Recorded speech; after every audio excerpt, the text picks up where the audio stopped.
Diqqat! Bozordan tarvuz olib, o'zi va bolasi iste'mol qilgan fuqarolar tezda bedorlikni ko'ring. Tarvuzlar zaharlanishga olib kelishi mumkin. Assalomu alaykum, hurmatli tomoshabinlar. Tezkor yangiliklardan birinchilardan bo'lib xabardor bo'lishni istasangiz, videorolik ostida like tugmachasini bosib, kanalimizga obuna bo'lishni unutmang.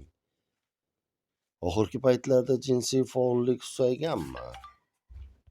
Diqqat! Biologlar ogohlantirdi. May oyidagi tarvuzlar zaharlanishga olib kelishi mumkin. May oyida sotuvda paydo bo'lgan tarvuzlarda ko'p miqdorda tremtroazot moddalari saqlanishi mumkin. Bu moddalar organizmda salbiy ta'sir ko'rsatib, ko'ngil aynishi va ichki ketishiga sabab bo'ladi. Bunday tarvuzlar bolalar uchun juda xavfli hisoblanadi. Videoga like bosib, videoni yaqinlaringizga ham yuborib qo'ying.